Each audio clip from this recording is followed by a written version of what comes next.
Let's chat about adding a feature block to your foundation paper piecing. I'm Christy Lee for Quiet Play. I'm your friendly foundation paper piecing fanatic, and this is a tutorial to show you exactly how to do that. Essentially, this is a form of fussy cutting, but instead of us fussy cutting a piece of fabric, we are actually using an already pieced block and adding it to another foundation piece block. It sounds weird, but bear with me. So in this one, I actually pieced the tomato first, separately. So it was a square like this chili pepper. And then I pieced it in to the foundation pieced sauce bottle. That way it's nice and tidy. I don't have any extra seams and lines going into the actual bottle or into the background. It also means I can switch it out with anything else if I wanted to put in a chili pepper or anything else. It's quite easy. And it really is a way to level up your foundation paper piecing. So I've put together a tutorial, show you how to get started and a few hints and tips along the way. If you're curious about where we're making these, we are sewing them in the pantry, which is a block of the month. And it's all mix and match with jam jars, tin food, bottles, fruits and veg. It's really fun. I'll pop a link down below. Otherwise, check out the tutorial. You can apply this to all sorts of different foundation paper piece patterns where you just want to level it up a little bit and impress your friends. Let's talk about adding a paper piece block as a feature into another paper piece block.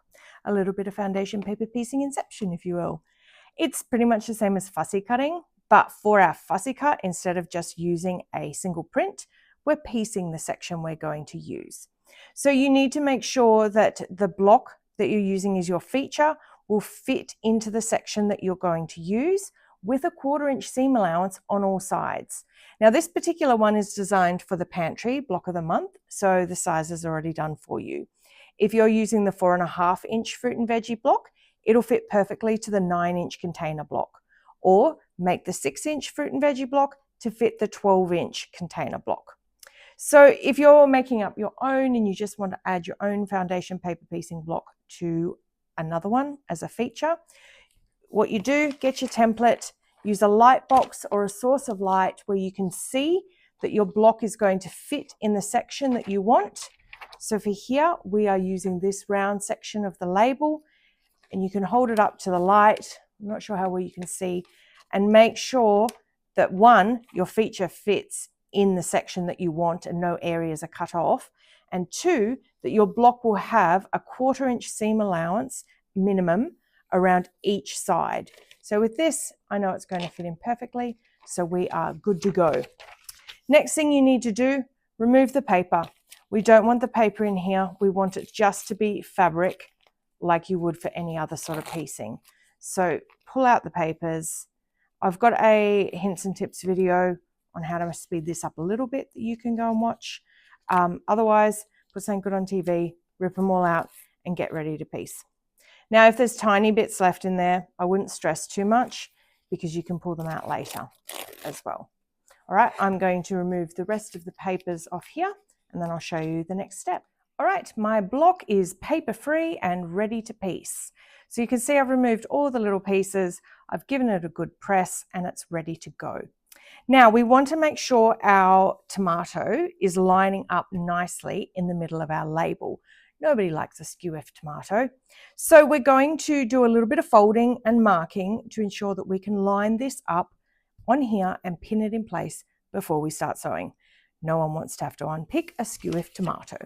So we're going to fold our template and line up the sides of the label, which you probably can't see on the camera, but I can see them in real life.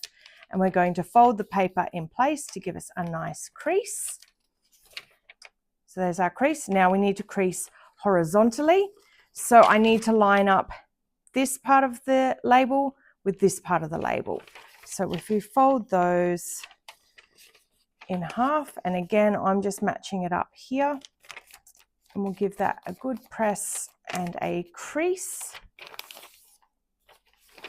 Okay, so now we have where our tomato center is, which happens to be on the B1 on this, which is handy. Doesn't always happen on blocks, but this one makes it a nice easy reference. Now we're going to do the same with our tomato. So you are going to fold it in half. Now you can finger press it and finger press, give it a really good press to give a crease in the fabric like that, or you can pop a pin in to line it up. whatever works best, just so you have a center mark.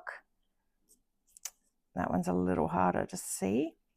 Now, don't jab yourself with pin and do it again horizontally. Just like we did with the paper, we're doing it with the block.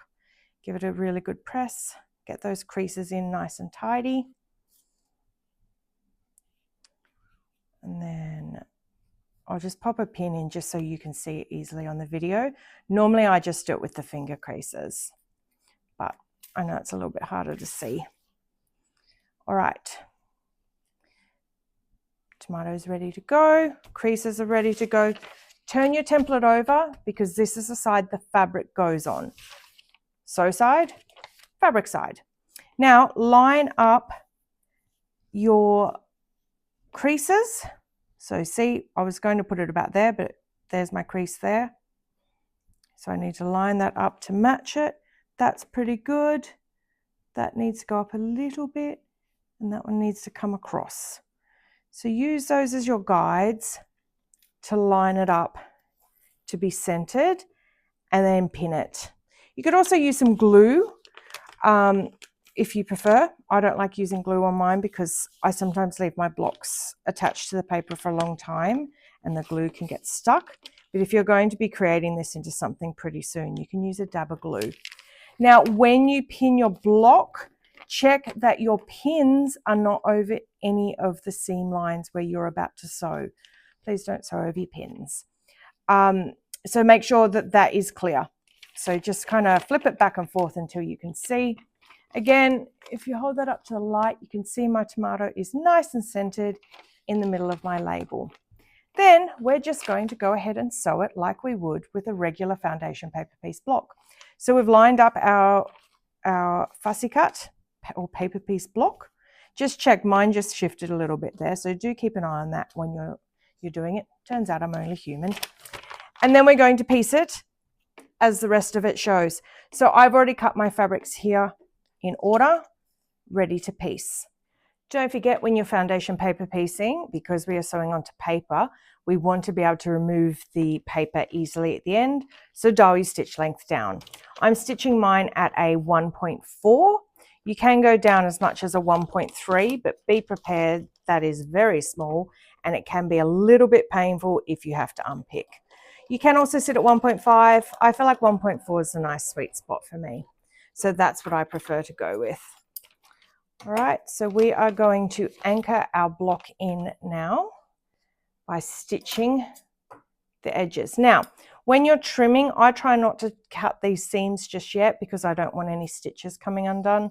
So I kind of cut a little bit awkward on the edge there, but it'll be straight along the seam. Again, you can do this at the rotary with your rotary cutter and mat if you prefer. This is my preferred method to cut with scissors while I'm stitching.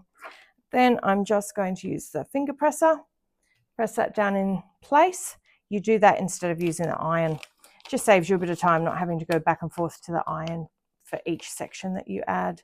So remember, you want to make sure your piece is 1/4 inch over the line, just like any time you are foundation paper piecing.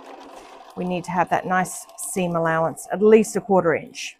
Try not to go smaller if you can help it, but on super complicated blocks, sometimes you need 1/8 of an inch. But generally, try to go for at least 1/4. All right, now I'm going to go ahead and keep stitching this around. I will mention, you'll find it a little bit bulky cutting those sections off, obviously because there's like seams in there. So it will be a little bit more bulky when you're trimming. But otherwise, it's pretty much like foundation paper piecing anything else. Mind the pins while you're stitching, and again, make sure you're not going to stitch over them in any place. And then what I do is do this corner first, then this one, so I can remove the pins, and then I finish piecing it like I would for anything else. There we have it, a tomato in a bottle.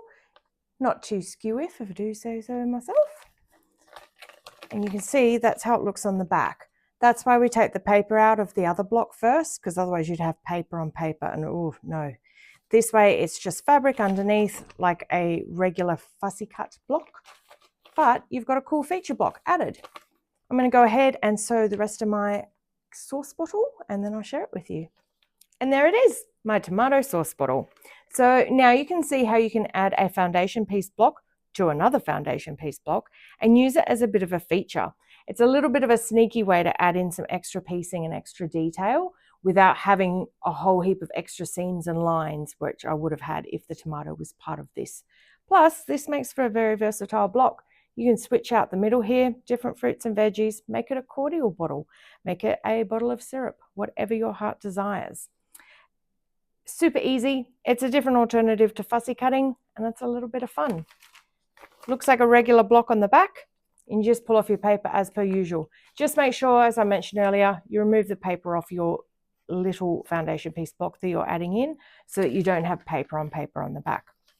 Otherwise, your block's good to go, ready to turn it into something fun. Happy sewing!